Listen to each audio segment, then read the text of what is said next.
হ্যাঁ বাপজিরা মায়েরা শুনে না, আজকে বর্তমানে আমাদের মা বোনেরা যখন গর্ভবতী হয়, আমরা 10 মাসে 10 দিনের সন্তান প্রসব করি, কিন্তু 9 মাস 9.5 মাসে আমরা বাপের বাড়ি পাঠাই, শ্বশুর বাড়িতে রাখি। কিন্তু না না না, ওই বৌমা গর্ভধারিণী মা যদি বাপের বাড়িতে যাইতে যায়, তাকে বাধা কখনো দিবেন না। ওই মায়ের গর্ভে সন্তান থাকে, ওই মা যে জায়গায় খুশি থাকবে ওই জায়গাতে আপনাকে পাঠাইতে হবে। এটা হলো আমার নবী মুস্তাফা সাল্লাল্লাহু তাআলা আলাইহি ওয়াসাল্লামের সুন্নাত। জোরে বলেন সুবহানাল্লাহ। বাবাজি ভাইরা, এবার আমিনা রাদিয়াল্লাহু তাআলা আনহা যেন বাবা রাত্রিবেলায় যেন আপনার বাড়িতে রয়েছে, এই দিকে আব্দুল মুত্তালিব রাদিয়াল্লাহু তাআলা আনহু যেন বাবা আপনার কাবা ঘরে আপনার বসে আছে।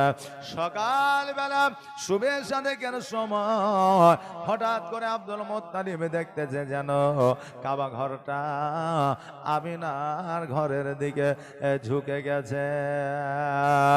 আব্দুল মুত্তালিব বলে, আল্লাহ গো,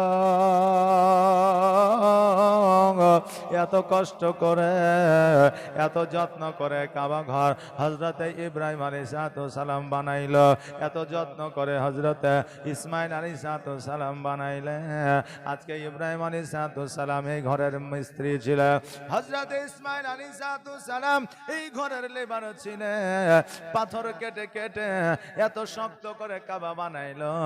আজকে কাবা আমার মা আমিনার বাড়ির দিকে কেন ঝুঁকে গেল?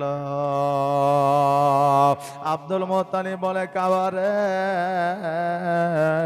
আজকে আমিনার বাড়ির দিকে তুমি ঝুঁকে গেছো, কারণটা কি?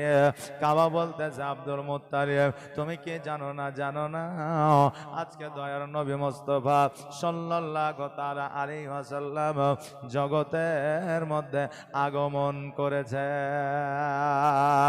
আব্দুল মুত্তালিব বলে, আজকে দয়ার নবী জগতের মধ্যে আগমন করেছে ঠিকই, কিন্তু তুমি আমিনার বাড়ির দিকে ঝুঁকে গেছো কেন বলো?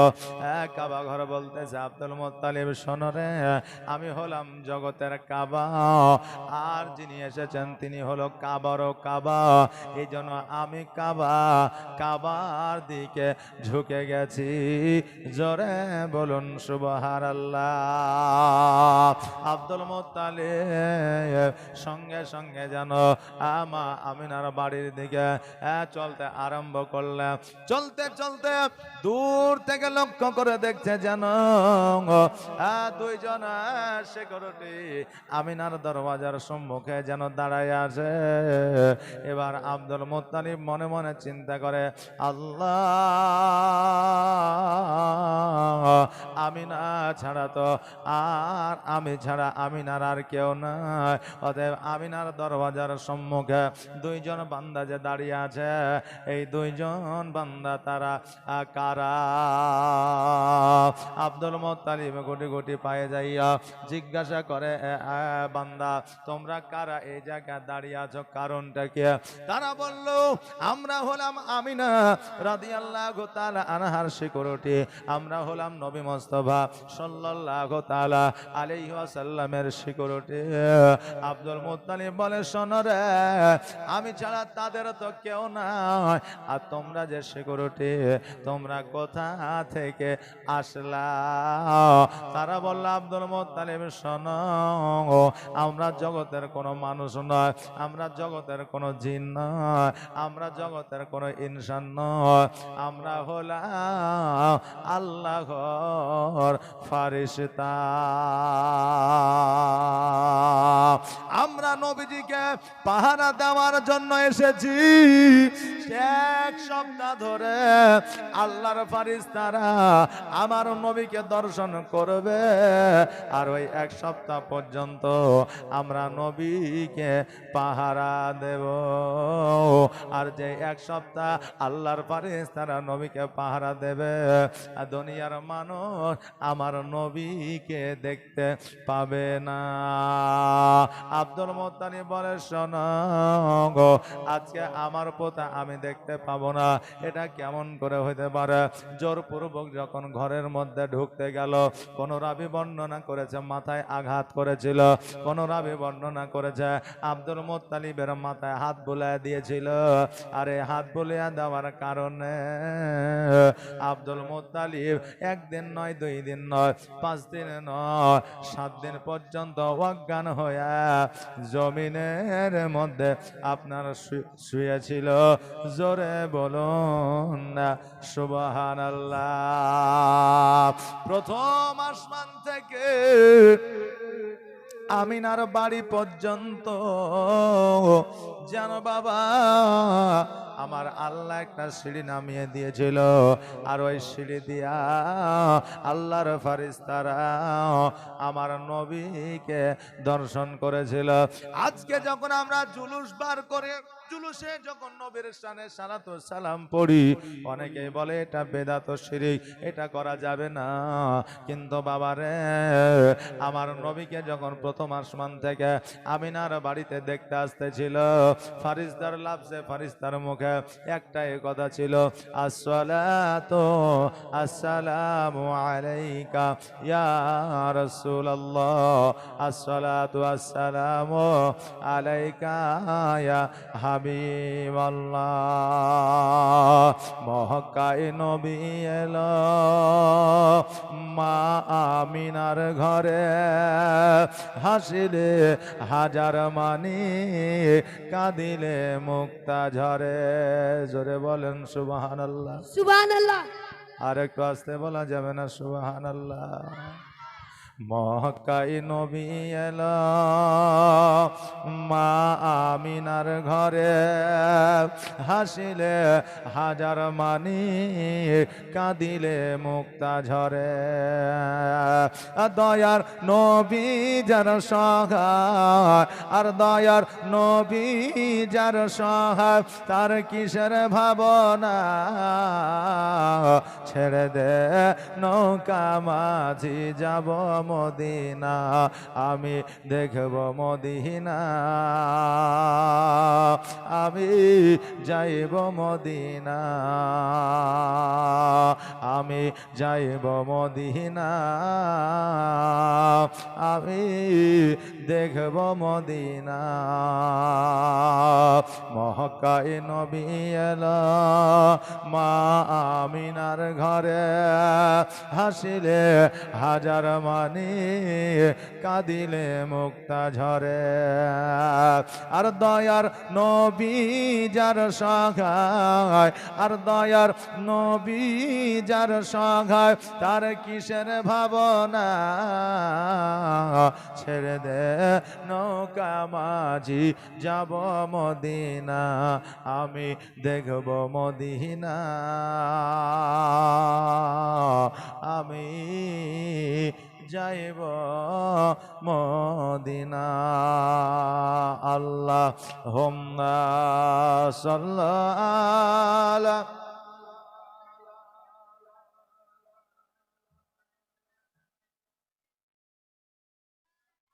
وعلى آل سيدنا صلى على محمد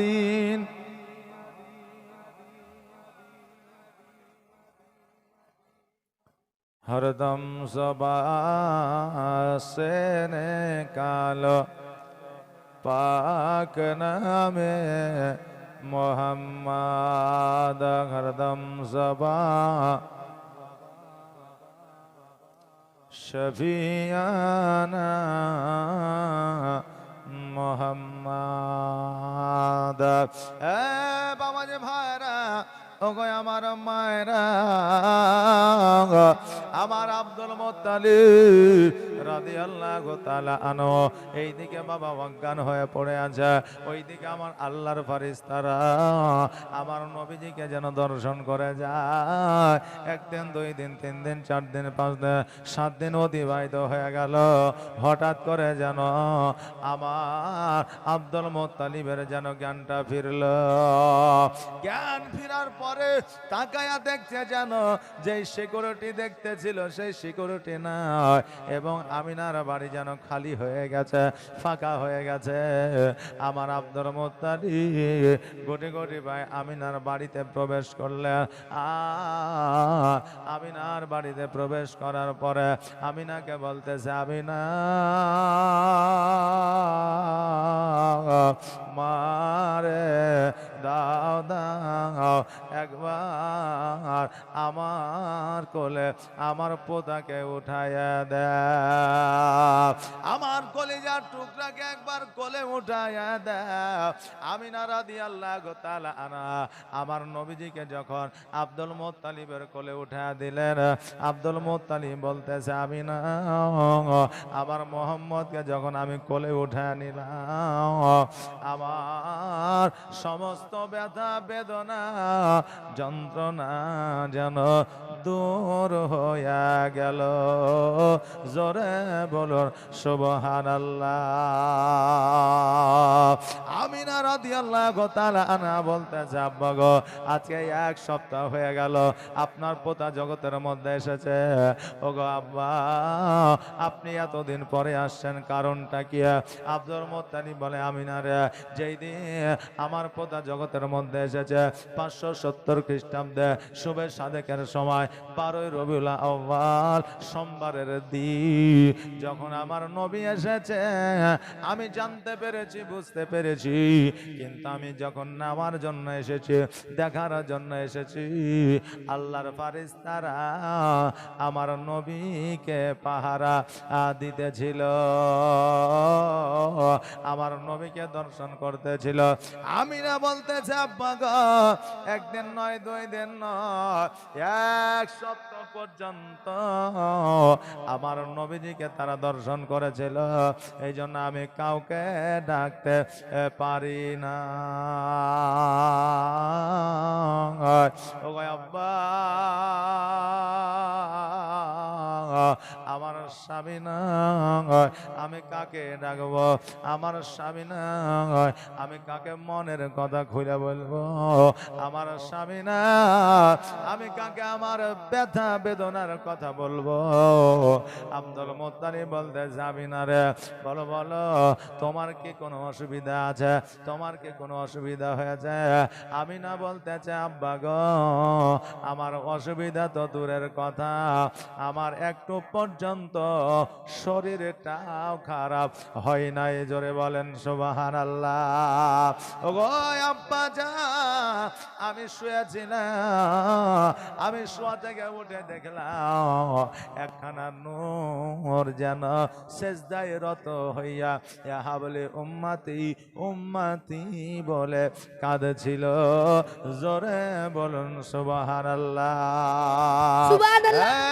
বাবা, নবী আমার জগতের মধ্যে টাকার জন্য কাঁদে না, পয়সার জন্য কাঁদে না, পাথরের আঘাতে শরীরটা রক্তাক্ত হয়েছে বলে কাঁদে না। আজকে নবী যদি কাঁদে গো, আজকে নবী উম্মাত উম্মাতির জন্য কাঁদে।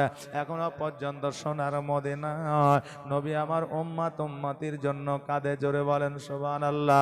কিয়ামত পর্যন্ত নবী আমার উম্মাত উম্মাতির জন্য কাঁদবে। আমার নবী মুস্তাফা সাল্লাল্লাহু তাআলা আলাইহি ওয়াসাল্লাম কতক্ষণ পর্যন্ত জান্নাতে যাবে না, যতক্ষণ পর্যন্ত গুনাহগার উম্মাত উম্মাতি জান্নাতের মধ্যে প্রবেশ করবে না। জোরে বলুন সুবহানাল্লাহ। নবী বলে, আল্লাহ গো আমার একটা বান্দা আর নবী বলে আল্লাহ গো আমার একটা উম্মত যদি জাহান্নামের মধ্যে থাকে আমি নবী কথা দিলাম আমি জান্নাতে যাব না। এমন দরদি নবী আর পাওয়া যাবে না কিয়ামত পর্যন্ত আর নবী আসবে না। কিয়ামতের দিন আল্লাহ তাবারক তাআলা প্রত্যেকটা বান্দা বান্দীকে উপহার দেবে। আল্লাহর প্রত্যেকটা পয়গম্বরকে নবীদের উপহার দেবে।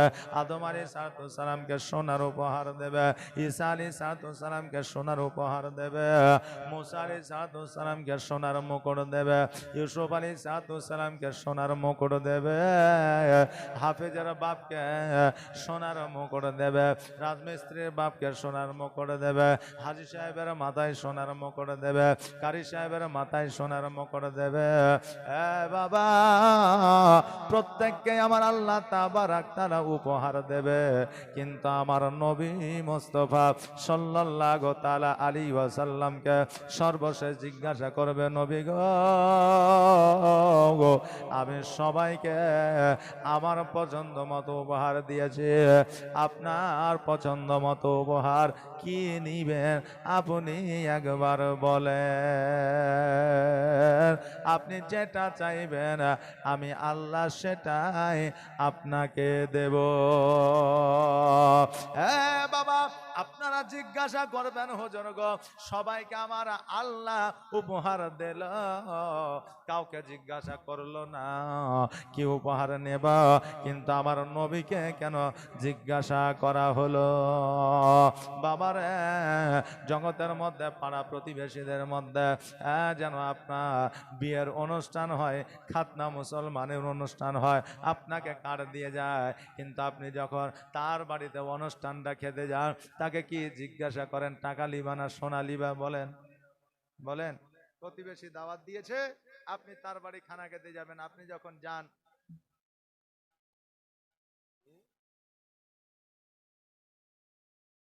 আচ্ছা আপনি যখন তার বাড়ি যান তখন কি তাকে আপনি জিজ্ঞাসা করেন যে আপনি সোনা লিবেন না চাঁদি লিবেন না রূপা লিবেন না থালি লিবেন না বাসন লিবেন? না, আপনার চিন্তা থেকে যাবো 500 টাকা 1000 টাকা দিব খানা খাবো চলে আসবো নাকি, এইরকম চিন্তা থাকে। কিন্তু যখন আপনার পোতার লাতির যখন মুসলমানি বা বিয়ে হয় তখন তখন কি করেন? জিজ্ঞাসা করেন এই সাইকেল লিবি না ঘড়ি লিবি না মোবাইল লিবি না সোনার আংটি লিবি, কোনটা লিবি বল? তুই যেটা লিবি সেটাই দেবো নাকি? জিজ্ঞাসা করে কেন? আমরা পোতা পুতির লাতি লাতিনকে ভালোবাসি, এই জন্য আমরা পোতা পুতিনের পছন্দ মতো উপহার দিই। আর গ্রামবাসীর মধ্যে যাদের বাড়ি অনুষ্ঠান খেতে যায় আমি জানি আমি যেটা দিব সেটাই সে মেনে নিবে, সেটাই সে উপহার হিসাবে গ্রহণ করে নিবে। কিন্তু আমার নাতিকে যদি দিয়ে নাতি আমাকে ভালোবাসে, তারপর তার উপহার যদি পছন্দ না হয় সে আমাকে ঘুরাইয়া দেবে। অতএব তাকে জিজ্ঞাসা করা হয় কি নিবি বল। ঠিক অনুরূপ আমার আল্লাহ তাবারক তাআলা আমার নবী মুস্তাফার সঙ্গে মহব্বত ছিল। নবী মুস্তাফা সাল্লাল্লাহু তাআলা আলাইহি ওয়াসাল্লাম আল্লাহকে দেখেছেন, এই জন্য আল্লাহ বলে হাবিব আমি সবাইকে সোনার মুকুট দিয়েছে, হীরার মুকুট দিয়েছে, চাঁদের মুকুট দিয়েছে, বলো বলো তুমি কি নিবা? নবী আমার বলে আল্লাহ গো আমার হীরার মুকুট চাই না, আমার স্বর্ণের মুকুট চাই না, আমার চাঁদের মুকুট চাই না। আল্লাহ আমার গুনাহগার উম্মত উম্মতিকে তুমি জান্নাতবাসী বানায় দিবা, ওটাই আমার জন্য উপহার হয়ে যাবে।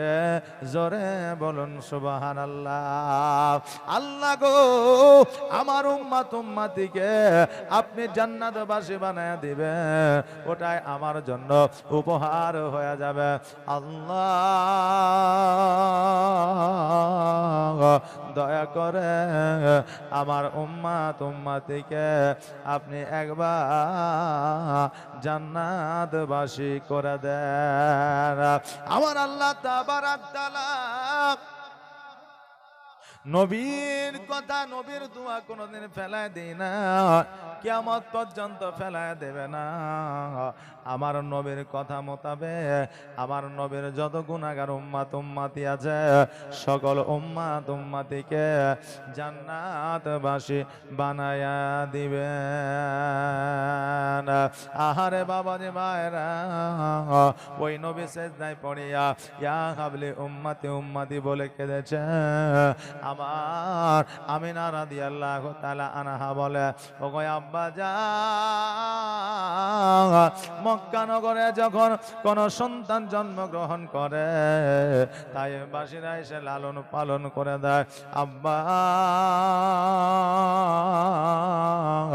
আমার সন্তানকে কি কেউ লালন পালন করে দিবে না?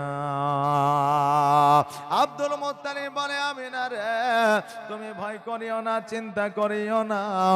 আজকে মক্কা নগরে তাই বাসীরা যত এসেছে, যত সন্তান নিয়ে গিয়ে লালন পালন করে দিয়েছে, তারা যতটা মূল্য উপহার দিয়েছে, আমি আব্দুল মুত্তালিব তার চাইতে 1000 গুণ বেশি তাদের মূল্য দিব। আহারে বাবা যে ভাইরা, এইদিকে তাইবাসীরা খবর পেয়েছে মক্কা নগরে নাকি একটা নুরানিময় চেহারাওয়ালা সন্তান এসেছে। মক্কা নগরে নুরানিময় সুন্দরময় যেন সন্তান একটা এসেছে, চলো তাকে আমরা নিয়ে এসে লালন পালন করে দিব। এবার সকল তাইবাসীরা মক্কা নগরে এসেছে। আর মক্কা নগরে আসার পরে এবার বাবা যখন তারা জানলো যে নবীর আব্বা নাই, তখন তারা যেন আমার নবীকে নিতে নারাজ হয়ে গেল। আমার নবীকে কেউ নিতে চাই না। আব্দুল মুত্তালিব বলে, তাইবাসীরা শোনো, আজকে আমার পোতাকে নিয়ে গিয়ে যদি তোমরা লালন পালন করে দিতে পারো, মক্কা নগরে যত সন্তান তোমরা পাইয়াছ সবার চাইতে বেশি আমি তোমাদের উপহার দেব। তাইবাসীরা বলে, আব্দুল মুত্তালিব আজকে যার আব্বা জগতের মধ্যে নয়, তার দাদু যদি এই কথা বলে, তার দাদর কথা মেনে নেওয়া যাবে না। এই জন্য তোমাদের সন্তান আমরা নিব না। এই বলে সবাই যেন উটের পৃষ্ঠে চেপে গেল। কেউ বলতেছে, শোনো রে, এই সন্তানটা নাকি অতি সুন্দর, এই সন্তানটির চেহারা নাকি নুরানিময়, চলো চলো আমরা একবার ওই সন্তানের চেহারাটা দেখে আসব, চেহারাটা কেমন, ওই সন্তানটিকে আমরা নিব না। শুধু দেখব কিন্তু আমরা নিব না। এইদিকে তাইফের মধ্যে আরো একজন মহিলা ছিলেন, যার নাম ছিল হযরতে হালিমাতুস সাদিয়া। ওই হালিমার নিজের শরীর কখনো আপনার সুস্থ হইতো না, নিজের খেজুর গাছে খেজুর ধরতো না, নিজের ছাগল বকরিতে দুগ্ধ দিত না, নিজের উটকে খাওয়াইতে পারতো না। অভাবী অভাব, অভাবী অভাব, তার বাড়ি থেকে অভাব দূর হতো না। এই জন্য মক্কা নগরে কেউ তাকে সন্তান দিত না। হালিমা যেন আপনার ঘুমিয়ে আছে, স্বপ্নের মাধ্যমে দেখছে যেন বড় পিপাসা লেগেছে, মরুভূমি যেন ছোটাছুটি করতে আছে, পানি পান করবে বলে, কিন্তু কোন জায়গায় পানি পাই না রে বাবা। হঠাৎ করে দেখতেছে যেন ঝর্ণার ন্যায় পাহাড় থেকে পানি পড়তে আছে। হাতের তালুতে নিয়ে যখন পান করতে যাবে, একজন মুখ বাড়া দাড়ি, মাথায় তার পাগড়ি, গায়ে জুব্বা, হাতে বাড়ি দিয়ে যেন পানিখানা ফেলে দিলেন আর বললে, হালিমা এই পানি তুমি পান করিও না। হালিমা বলতেছে, শোনো, আজকে আমাকে এত পিপাসা লেগেছে, আজকে পানিটা কেন পান করতে দিলেন না? আজকে আমি আপনার কি এমন দোষ করেছিলাম? আজকে আমি আপনার কি এমন ক্ষতি করেছিলাম? ওগো, আজকে পানিটা কেন আমাকে পান করতে দিলেন না? ওই মুরব্বী বলে, হালিমা আজকে যদি এই পানিটা এটা তুমি পান করে না।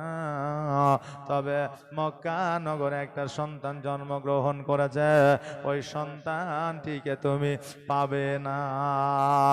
হালিমা বলছে, শোনো গো, আমার নিজের শরীর অসুস্থ, আমার নিজের সন্তানকে দুগ্ধ পান করাইতে পারি না, আমার খেজুর গাছে খেজুর ধরে না, আমার ছাগল বকরিদের দুগ্ধ দিতে পারে না। আজকে এই জন্য মক্কা নগরে কেউ সন্তান দেয় না, আমাকে সন্তান দেবে এটা কেমন করে হইতে পারে?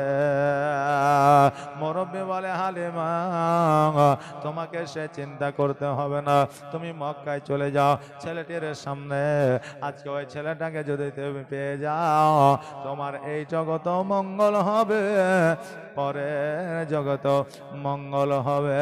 জোরে বলুন সুবহানাল্লাহ। হালিমার স্বপ্নটা যেন ভেঙে গেছে, চট করে উঠে বসেছে, বাড়ির থালা বাসন পরিষ্কার পরিচ্ছন্ন করে নিয়েছে। এবার স্বামী হারিস যেন বাড়িতে ঢুকেছে, এবার বলছে, স্বামী গো,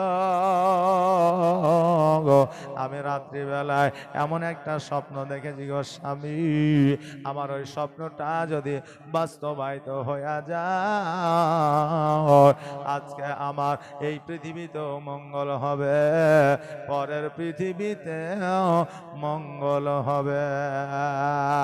হারিস বলতে যে কি স্বপ্ন বলো?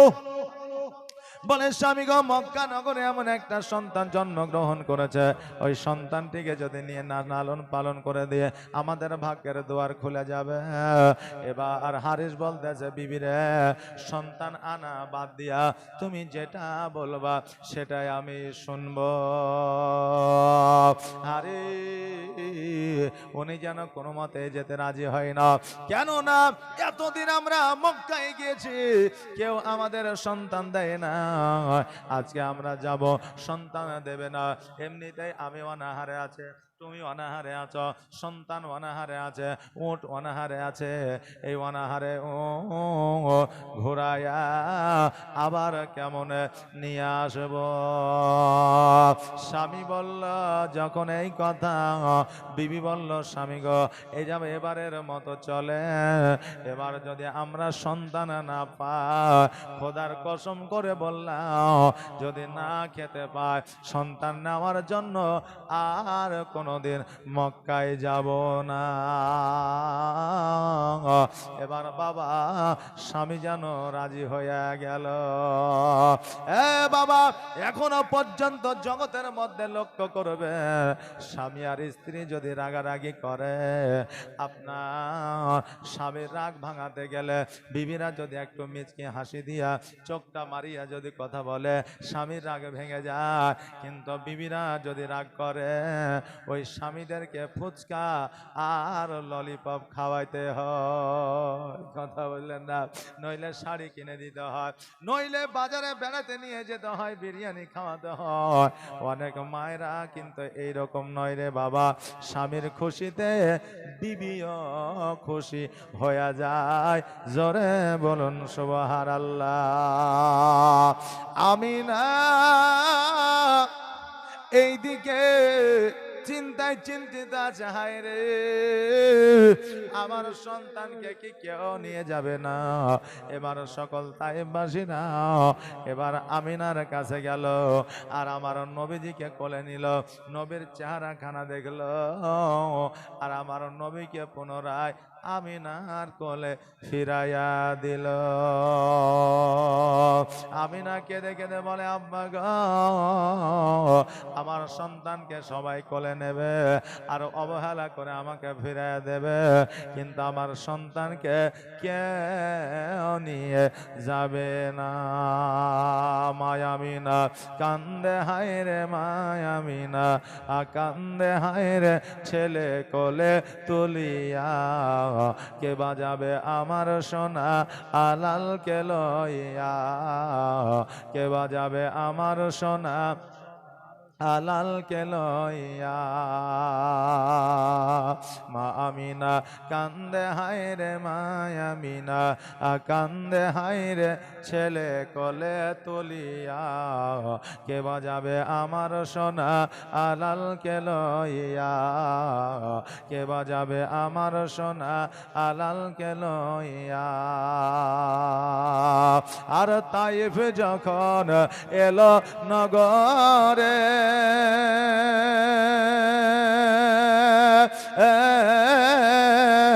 আর শিশু নবী মোস্তফাকে আদর করে আর তাইফ যখন এলো নগরে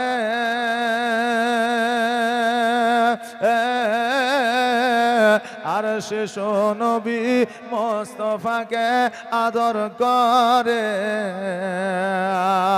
আর কলে নিয়ে ফিরিয়ে দিল কলে নিয়ে ফিরিয়ে দিল গরিব এতিম বলিয়া কে বাজাবে আমার সোনা আলালকে লইয়া কে বাজাবে আমার সোনা আলালকে লইয়া মা আমিনা কান্দে হায়রে মা আমিনা কান্দে হায়রে ছেলে কোলে তুলিয়া কে বাজাবে আমার সোনা আলালকে লইয়া আমিনা বলছে আর দিব না দিব না কাও কে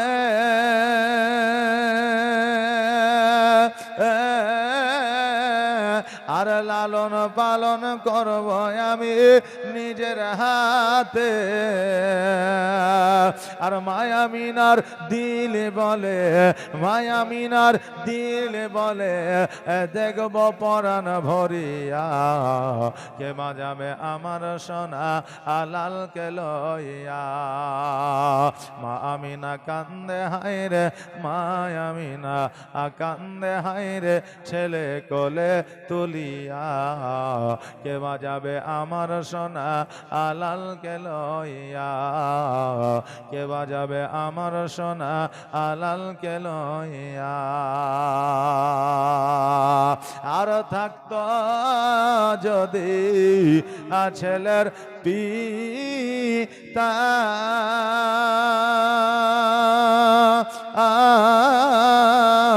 আর হাজার দুঃখ হলে পরে আসত না ব্যথা আর তাহার কথা বলে বলে তাহার কথা ভেবে ভেবে কলিজা যায় ফাটিয়া কে বাজাবে আমার সোনা আলালকে লইয়া কে বাজাবে আমার সোনা আলালকে লইয়া মা আমিনা কান্দে হায়রে মা আমিনা কান্দে হায়রে ছেলে কোলে তুলিয়া কে বাজাবে আমার সোনা আলালকে লইয়া কে বাজাবে আমার সোনা আলালকে লইয়া আল্লাহ হুম্মা সাল্লাল্লাহু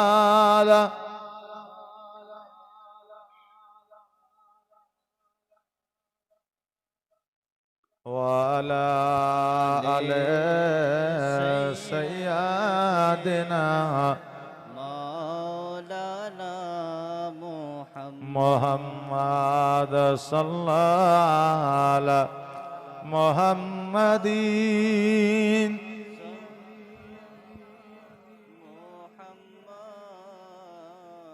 हरदम सबा से निकालो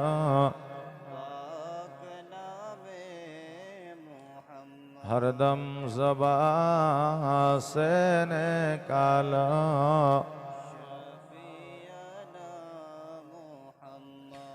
বাবাজি ভাইরাম সবাই আমার নবী মুস্তাফা সাল্লাল্লাহু তাআলা আলাইহি ওয়াসাল্লামকে কোলে নিলেন, আবার ফিরে দিলেন।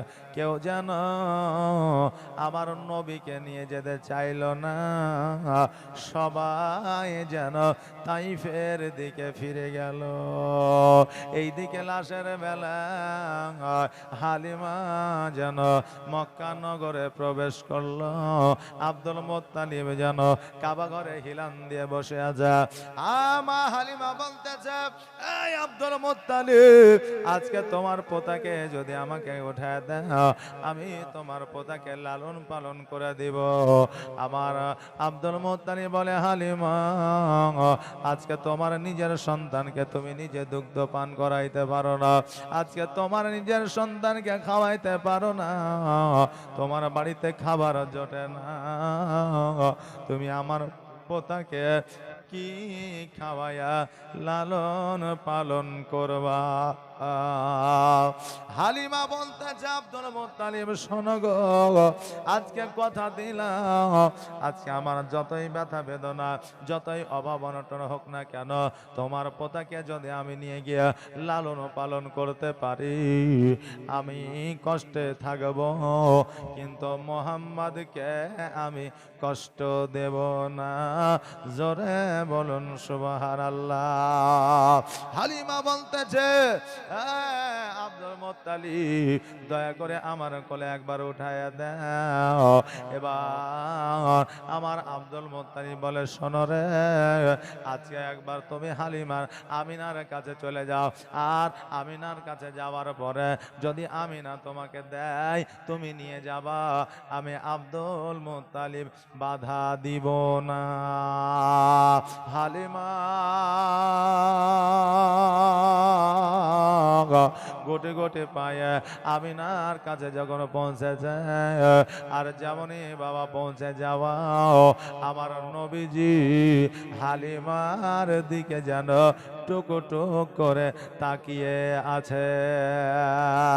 আমিনা বলতেছে, মোহাম্মদ শোনো রে বেটা, এত তাইফবাসীরা আসলো, তোমাকে কোলে নিল, তুমি কারো দিকে তাকায়া দেখলা না, আর হালিমা যেমন এসে দাঁড়িয়েছে, তুমি তার দিকে তাকায়া তুমি মিচকি মিচকি হাসি দাও, কারণটা বুঝলাম না। নবী আমার বলে, মা গো, আমাকে আল্লাহ রহমাতাল লিল আলামিন করে জগতের মধ্যে পাঠিয়েছে, রহমতের ভান্ডার করে জগতের মধ্যে পাঠিয়েছে। মা, আমি নবী, আমাকে যারা ভালোবাসে আমি তাদের ভালো না বেশে থাকতে পারি না, আমি তাদেরকে ভালো না বেশে থাকতে পারি না। আমার হালিমা আমাকে নামার নিয়াত করে এসেছিল, তাই তার দিকে আমি তাকিয়েছি। হালিমা যখন আমার নবীর দিকে তাকালে, নবী খুশি হয়ে গেল, আর নবীর খুশি হওয়া দেখিয়া হালিমা খুশি হয়ে গেল। আর আমার নবীজির দিকে তাকায়া আমিনা যেন খুশি হয়ে গেল। আমিনা বলতেছে, হালিমা শোনো, আমার বেটাকে একবার তোমার কোলে নাও, আমি তোমার জন্য 2টা খেজুরের ব্যবস্থা করে নিয়ে আসি। হালিমা আমার নবীজিকে কোলে উঠে নিলেন, আর আমিনা রাদিয়াল্লাহু তাআলা আনহা উনি যেন বাড়ির মধ্যে প্রবেশ করলেন, আর বাড়ির মধ্যে প্রবেশ করার পরে 2টা খেজুর নিয়ে এসে দিলে, আর বললে, হালিমা 2টা খেজুর তুমি খাও, তোমার মুখটা শুকনো লাগে, মনে হয় অনেক দিন ধরে খাও না, এই খেজুর 2টো খায়া পানি পান করো, তোমার খিদে নিবারণ হয়ে যাবে। হালিমা খেজুর 2টো না খাইয়া রে বাবা, ওই খেজুর 2টা আঁচলের মধ্যে যেন বানতে আছে। ভাই, ও ভাই, না একবার মুখে ঢুকে যাবে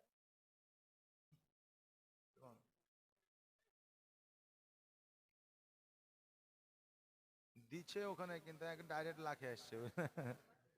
একবার ধরে সবেন, আল্লাহ হুম্মা সাল্লাল্লাহু সৈয়দনা মাওলানা মুহাম্মদ ওয়ালা লে সৈয়দনা মাওলানা মোহাম্মদ সাল্লাল্লাহু মুহাম্মাদিন সাল্লু আলা মোহাম্মদ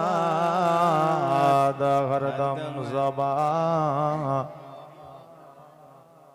পাক নামে মোহাম্মদ হরদম জবান সে নে কালো শফিয়ানা মোহাম্মদ।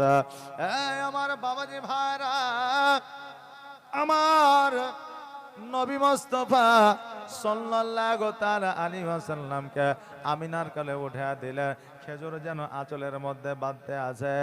আমিনা বলতে যে হালিমা খেজুরগুলো খাওয়ার জন্য দিলাম, কিন্তু আঁচলের মধ্যে কেন বাঁধো?